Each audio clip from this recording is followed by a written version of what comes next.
मुद्रा उपचार। मुद्राओं से ध्यान में तथा चित्त को एकाग्र करने में बहुत सहायता मिलती है। इनका प्रभाव शरीर की आंतरिक ग्रंथियों पर पड़ता है। इन मुद्राओं के माध्यम से शरीर के अवयवों तथा उनकी क्रियाओं को प्रभावित व नियंत्रित किया जा सकता है। विभिन्न प्रकार की साधनाओं के उपचार क्रमों में इन्हें विशिष्ट आसन, बंध तथा प्राणायामों के साथ किया जाता है। मुद्राएं यूँ तो अनेक हठयोग के अंतर्गत वर्णित है, पर अनेक प्रयोजनों के लिए उनका अलग अलग महत्व है। उनमें कुछ ध्यान के लिए उपयुक्त है, कुछ आसनों की पूरक है, कुछ तांत्रिक प्रयोगों एवं हठयोग के अंगों के रूप में प्रतिष्ठित है। उन सब के विस्तार में जाना न तो उपयोगी है और न आवश्यक। प्रस्तुत पंचकोश अनावरण के अंतर्गत जिन मुद्राओं को महत्वपूर्ण पाया गया है, उनका विवरण यहाँ दिया जा रहा है। वे हैं: पहला महामुद्रा, दूसरा खेचरी मुद्रा, तीसरा विपरीत कर्ण्य मुद्रा, चौथा योनि मुद्रा, पांचवा सांभवी मुद्रा और छठा अगोचरी मुद्रा। पहला महामुद्रा। महामुद्रा के अंतर्गत सर्वप्रथम बाएं पैर की एड़ी को गुदा तक मूत्रेंद्रिय के बीच सीवन भाग में लगाएं और दाहिना पैर लंबा कर दीजिए। लंबे किए हुए पैर के अंगूठे को दोनों हाथों से पकड़े रहिए। सिर को घुटने से लगाने का प्रयत्न कीजिए। नासिका के बाएं छिद्र से श्वास खींचकर कुछ देर कुंभक करते हुए दाहिने छिद्र से रेचक प्राणायाम कीजिए। आरंभ में 5 प्राणायाम बाईं मुद्रा से करते रहें। फिर दाएं पैर को सिकोड़कर गुदा भाग से लगाएं और बाएं पैर को फैलाकर दोनों हाथों से उसका अंगूठा पकड़ने की क्रिया करनी चाहिए। इस दशा में दाएं नथनी से पूरक और बाएं से रेचक करना चाहिए। जितनी देर बाएं भाग से यह मुद्रा की थी, उतनी ही देर दाएं भाग से करनी चाहिए। इस महामुद्रा से कपिल मुनि ने सिद्धि प्राप्त की थी। इससे अहंकार, अविद्या, भय, द्वेष व मोह आदि के 5 क्लेशदायक विकारों का शमन होता है। भगंदर, बवासीर, संग्रहणी तथा प्रमेह आदि रोग दूर होते हैं। शरीर का तेज बढ़ता और वृद्धावस्था दूर हटती जाती है। दूसरी मुद्रा है खेचरी मुद्रा। जीभ को उल्टी करके उसे उलटना और तालू के गड्ढे में जिह्वा का अग्र भाग लगा देने को खेचरी मुद्रा कहते हैं। तालू के गड्ढे वाले भाग में एक पोला स्थान है, जिसमें आगे चलकर मांस की एक सूंड सी लटकती है। उसे कपिल कुहर भी कहते हैं। यही स्थान जिह्वा के अग्रभाग को लगाने का होता है। प्राचीन काल में जिह्वा को लंबी करने के लिए कुछ ऐसे उपाय काम में लाए जाते थे, जो वर्तमान परिस्थिति में आवश्यक नहीं है। पहला, जिह्वा को इस तरह दुहना जैसे पशु के थन को दुहते हैं। दूसरा, जिह्वा को शहद, काली मिर्च आदि से सहलाते हुए आगे की ओर खींचना। तीसरा, जीभ के नीचे नाड़ी तंतुओं को काट देना। चौथा, लोहे की सलाका से दबा दबाकर जीभ बढ़ाना। ये क्रियाएं देश काल ज्ञान की वर्तमान स्थिति के अनुरूप नहीं है। जैसे अब प्राचीन काल की भांति हजारों वर्ष तक निराहार तप कोई नहीं कर सकता, वैसे ही खेचरी मुद्रा के लिए जिह्वा बढ़ाने के लिए कष्ट साध्य उपाय भी अब असामयिक है। काली मिर्च और शहद की जिह्वा पर हल्की मालिश कर देने से वहाँ के तंतुओं में उत्तेजना आ जाती है और उसे पीछे की ओर लौटने में सहायता मिलती है। इस रीति से जिह्वा के अग्रभाग को तालू गह्वर में लगाने का प्रयत्न करना चाहिए। जिह्वा धीरे धीरे चलती रहे, जिसमें तालू गह्वर की हल्की सी मालिश होती रहे। दृष्टि भ्रू मध्य भाग में रखनी चाहिए। खेचरी मुद्रा से कपाल गह्वर में होकर प्राण शक्ति का संचार होने लगता है और सहस्र दल कमल में अवस्थित अमृत निर्झर झरने लगता है, जिसके आस्वादन से एक बड़ा ही दिव्य आनंद आता है। प्राण के द्रवगति हो जाने से मृत्यु काल में जीव ब्रह्मरंध्र में होकर ही प्रयाण करता है, इसलिए उसे मुक्ति या सद्गति प्राप्त होती है। गुदा आदि अधो मार्गों से जिसका प्राण निकलता है वह नरकगामी तथा मुख, नाक और कान से प्राण छोड़ने वाला मृत्यु लोक में भ्रमण करता है, किंतु जिसका जीव ब्रह्मरंध्र में होकर जाएगा वह अवश्य ही सद्गति को प्राप्त होगा। खेचरी मुद्रा द्वारा ब्रह्मांड स्थित शेष सही सहस्रदल निवासी परमात्मा से साक्षात्कार होता है। यह मुद्रा बड़ी ही महत्वपूर्ण है। तीसरी मुद्रा है विपरीत करनी मुद्रा। मस्तिष्क को जमीन पर रखकर दोनों हाथों को उसके समीप रखना और पैरों को सीधे ऊपर की ओर उल्टे करना, इसे विपरीत करनी मुद्रा कहते हैं। शीर्षासन भी इसी का नाम है। सिर का नीचे और पैर का ऊपर होना इसका प्रधान लक्षण है। तालु के मूल से चंद्र नाड़ी और नाभि के मूल से सूर्य नाड़ी निकलती है। इन दोनों के उद्गम स्थान विपरीत करनी मुद्रा द्वारा संबंधित हो जाते हैं। ऋषि प्राण और धन प्राण का इस मुद्रा द्वारा एकीकरण होता है, जिससे मस्तिष्क को बल मिलता है। छठा है, चौथी मुद्रा है योनि मुद्रा। इसे षड़मुखी भी कहते हैं। पद्मासन पर बैठकर दोनों हाथों के अंगूठे से दोनों कान, दोनों हाथ की तर्जनियों से दोनों आँख, दोनों मध्यमाओं से दोनों कानों के छिद्र और दोनों अनामिकाओं से मुंह बंद कर देना चाहिए। होठों को कौवे की चोंच की तरह बाहर निकालकर धीरे धीरे श्वास खींचते हुए उसे गुदा तक ले जाना चाहिए, फिर उल्टे क्रम से धीरे धीरे बाहर निकाल देना चाहिए। योनि मुद्रा की यह साधना योग सिद्धि में बड़ी सहायक सिद्ध होती है। पांचवी है सांभवी मुद्रा। आसन लगाकर दोनों भावों के बीच में दृष्टि को जमाकर भ्रिकुटी में ध्यान करने को सांभवी मुद्रा कहते हैं। कहीं कहीं अधखुले नेत्र और ऊपर चढ़ी हुई पुतलियों से जो शांतचित्त ध्यान किया जाता है उसे भी सांभवी मुद्रा कहा गया है। भगवान शंभु के द्वारा साधित होने के कारण इन साधनाओं का नाम सांभवी मुद्रा पड़ा है। छठा है अगोचरी मुद्रा। नासिका से 4 उंगली आगे के शून्य स्थान पर दोनों नेत्रों की दृष्टि को एक बिंदु पर केंद्रित करना।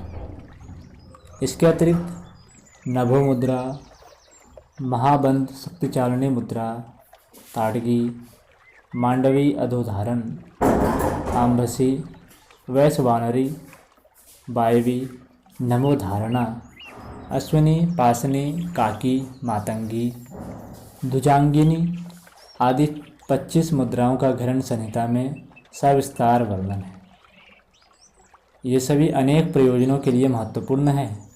प्राणमय कोश के अनावरण में जिन मुद्राओं का प्रमुख कार्य है उनका वर्णन ऊपर कर दिया है। अब 96 प्राणायामों में से प्रधान 9 प्राणायामों का उल्लेख नीचे करते हैं। पहला है लोम विलोम प्राणायाम। लोम विलोम प्राणायाम के लिए सिद्धासन, पद्मासन या स्वस्तिकासन का मूल बंध लगाकर बैठें। मेरुदंड को सीधा रखें। भीतर भरा हुआ श्वास बाहर निकाल दें। अब नासिका से श्वास खींचिए और जालंधर बंध एवं उद्यान बंध लगाकर धीरे धीरे नथने से वायु निकाल दीजिए। फिर 1 सेकंड बिना वायु के रहिए। तत्पश्चात दाहिने नथने से श्वास खींचिए। फिर कुछ देर तक भीतर श्वास रोककर बाएं नथने से बाहर निकाल दीजिए।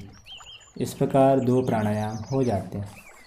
पुनः 1 सेकंड बाह्य कुंभक करके पहले की भांति दोहराना चाहिए। इस प्रकार आरंभ में 10 प्राणायाम करने चाहिए और प्रति नथने से रेचक या पूरक करना हो व श्वास छोड़ना या खींचना हो तो हाथ की अनामिका और कनिष्ठा अंगुलियों से बाएं नथने को बंद कर लें। इसी प्रकार जब बाएं नथने से वायु ग्रहण करनी या छोड़नी है तो दाहिने हाथ के अंगूठे से दाएं हाथ के नथने को बंद करें। दूसरा प्राणायाम है सूर्य भेदन प्राणायाम। दाहिने नथने से वायु खींचिए, यथाशक्ति कुंभक कीजिए और बाएं नथने से बाहर निकाल दीजिए। इस प्रकार इस क्रिया को बार बार करें। यही सूर्य भेदन प्राणायाम है। अनुलोम विलोम प्राणायाम में नथने में पूरक और रेचक होता है, परंतु इसमें एक ही नथने से दाहिने में पूरक और बाएं से रेचक होता है। इस प्राणायाम से शरीर में उष्णता बढ़ती है, इसलिए यह शीत प्रकृति वालों के लिए अथवा शीत ऋतु में विशेष उपयोगी सिद्ध होता है। तीसरा प्राणायाम है उज्जायी प्राणायाम। सिर को कुछ झुका ले, कंठ से वायु खींचने का घर्षण शब्द करते हुए बाएं से पूरक करें। 4-5 सेकंड कुंभक करें। इसके पश्चात बाएं नथने से वायु बाहर निकाल दें। इस प्राणायाम में रेचक, पूरक और कुंभक तीनों ही थोड़ी मात्रा में होती है। इसमें बंधनों का प्रयोग करना आवश्यक नहीं है। चलते फिरते, उठते बैठते या सोते हुए यह उज्जायी प्राणायाम आसानी से किया जा सकता है। रोगी लोग शैय्या पर पड़े पड़े इसे कर सकते हैं। पेट के रोगी के लिए यह उपयोगी है, इससे भी उष्णता बढ़ती है। चौथा प्राणायाम है शीतकारी प्राणायाम। दोनों नथने बंद करके जिह्वा और होंठों द्वारा वायु खींचे, यथाशक्ति रोके रहें और फिर धीरे धीरे दोनों नथनों से वायु को बाहर निकाल दें। दांतों के बीच जिह्वा को बाहर होंठों तक निकालकर होंठों को फुलाकर मुख के बीच में शीतकार करते हुए श्वास खींचने की क्रिया प्रधान होने के कारण इसे शीतकारी प्राणायाम कहते हैं। इस प्राणायाम में जिह्वा के सहारे वायु भीतर प्रवेश करती है। यह प्राणायाम शीतल है, इसलिए उष्ण प्रकृति वालों के लिए अथवा ग्रीष्म ऋतु में यह विशेष उपयोगी है। यह शरीर को निर्विष बनाता है। कहते हैं कि काकभुसुंडी जी ने इसी विधि से प्राणायाम में सिद्धि प्राप्त की थी। पांचवा है शीतली प्राणायाम। दोनों नथने बंद कर लीजिए।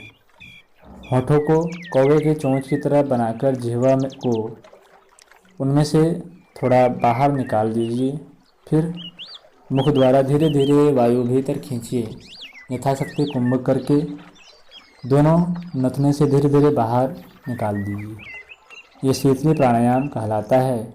यह भी शीतल प्रकृति का है और रूप लावण्य में वृद्धि करता है। छठा है भस्त्रिका प्राणायाम। पद्मासन लगाकर बाईं नासिका से वेग पूर्वक जल्दी जल्दी 10 बार लगातार पूरक रेचक कीजिए। कुंभक करने की आवश्यकता नहीं है। फिर 11वीं बार उसी नासिका से लंबा पूरक कीजिए। यथाशक्ति कुंभक करने के उपरांत दाहिने नथने से धीरे धीरे वायु को बाहर निकाल दीजिए। फिर इसी क्रिया को दाहिने नथने से दोहराइए। यह भस्त्रिका प्राणायाम है। आरंभ में इसे 5-5 बार से अधिक नहीं करना चाहिए। यह समशीतोष्ण है। ब्रह्म ग्रंथि, विष्णु ग्रंथि और रुद्र ग्रंथि तीनों का यह भेदन करता है। इसके द्वारा सुषुम्ना में से प्राण तत्व की विहंगम गति ध्रुव प्रदेश की ओर बढ़ती है। इसी से अग्नि तत्व प्रदीप्त होता है। इसे आरंभ में अधिक संख्या में या अधिक वेग से नहीं करना चाहिए, क्योंकि ऐसा करने से फुफ्फुस कोश पर आघात पहुंचने का भय आता है। सातवां है भ्रामरी प्राणायाम। पद्मासन लगाकर नेत्र बंद करके बैठिए। भ्रुकुटी के मध्य भाग में ध्यान कीजिए। जालंधर बंद लगाइए। फिर नाक द्वारा भ्रमण नाद के समान गुंजन स्वर करते हुए पूरक कीजिए। 3 सेकंड पश्चात कुंभक करके धीरे धीरे भ्रमर गुंजन ध्वनि के साथ रेचक कीजिए। यही भ्रामरी प्राणायाम। कोई योगी दोनों नासापुटों से वायु खींचने और छोड़ने के पक्ष में है और कोई लोम विलोम प्राणायाम की भांति है। दाएं बाएं नचने से इसे करने को अच्छा बताते हैं। कुंभक की अवस्था में रुकी हुई वायु को मस्तिष्क में बाईं ओर से दाईं और लगातार कई बार घुमाकर रीसेट करते हैं। इस वायु को भ्रमण कराने की क्रिया के कारण तथा भ्रमण नाद जैसी ध्वनि होने के कारण इस प्राणायाम का नाम भ्रामरी रखा गया है। यह मन की एकाग्रता एवं प्राण की स्थिरता के लिए लाभदायक है। 8वां प्राणायाम है मूर्छा प्राणायाम। दोनों हाथों के अंगूठे दोनों कानों में, दोनों तर्जनी दोनों आँखों पर, दोनों मध्यमा नासिका पुटों पर और अनामिकाएँ और कनिष्ठिकाएँ मुख पर रखकर मूलबंध तथा जालंधर बंध को आरंभ से अंत तक स्थिर करके बाएं नथने से पूरक करें। यथाशक्ति कुंभक करके दाहिने नथने से रेचक करें। यह मूर्छा प्राणायाम हुआ। इस प्राणायाम में रेचक करते समय बंद नेत्रों से भ्रूमध्य भागों में ध्यान करने पर पंच तत्वों के रंग दिखाई पड़ते हैं। शरीर में जो तत्व अधिक होगा उसी का रंग अधिक दृष्टिगोचर होगा। पृथ्वी का रंग पीला, जल का सफ़ेद, अग्नि का लाल, वायु का हरा और आकाश का नीला होता है। इन तत्वों का शोधन करने से नादानुसंधान तथा समाधि में सुविधा होती है। 9वां है प्लावनी प्राणायाम। पद्मासन से बैठिए, दोनों भुजाओं को ऊपर की ओर लंबी तथा सीधी रखिए। अब दोनों नथनों से पूरक कीजिए और सीधा लेट जाइए। लेटते समय दोनों हाथों को समेटकर तकिए की तरह सिर के नीचे लगा लीजिए। कुंभक कीजिए और जब तक कुंभक रहे तब तक भावना कीजिए कि मेरी देह रुई के समान हल्की है। फिर बैठकर पूर्व स्थिति में आ जाइए और धीरे धीरे दोनों नथनों से वायु को बाहर निकाल दीजिए। यह प्लावनी प्राणायाम है। इससे रिद्धियों और सिद्धियों का मार्ग प्रशस्त होता है। किस प्राणायाम को किस मात्रा में, किस प्रयोजन के लिए और किस प्रकार किया जाए, इसका निर्णय करना इतना सुगम नहीं है कि उसे एक श्वास में बताया जा सके। कारण यह है कि साधक की आंतरिक स्थिति, सांसारिक परिस्थिति, शरीर का गठन, आयु, मनोभूमि, संस्कार आदि के आधार पर ही विचार किया जा सकता है कि उसके लिए वर्तमान स्थिति में किस प्रकार की साधना उपयोगी एवं आवश्यक है। प्राणायाम कोश की सुव्यवस्था करने के लिए साधारणतः बंद मुद्रा तथा प्राणायाम की क्रियाएं ही प्रयुक्त होती हैं। इन्हीं में हेरफेर करके 10 प्राणों का उन्नायक विधान बनाया जाता है। फिर भी कई बार ऐसे अवसर प्राप्त होते हैं जिनमें इन साधनों में से किसी की भी आवश्यकता नहीं पड़ती और प्राण विद्या की सांगोपांग सफलता मिल जाती है। गायत्री का द्वितीय मुख प्राणमय कोश है। इसको अनुकूल बना लेना ही वेद माता को प्रसन्न करके उनके दूसरे मुख से आशीर्वाद प्राप्त कर लेना है। प्राणमय कोश को शुद्ध एवं प्रशुद्ध करना एक प्रकार से गायत्री माता को प्राणमयी उपासना है। इसे ही आत्मोन्नति की द्वितीय भूमिका कहा जाता है।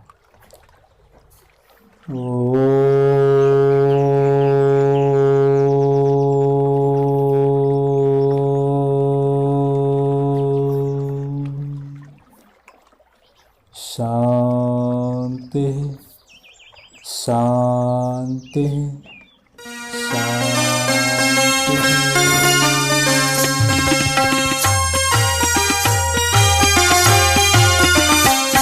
चलो गुरुदेव के सपने सजाने की शपथ ले लें। चलो गुरुदेव के सपने सजाने की शपथ ले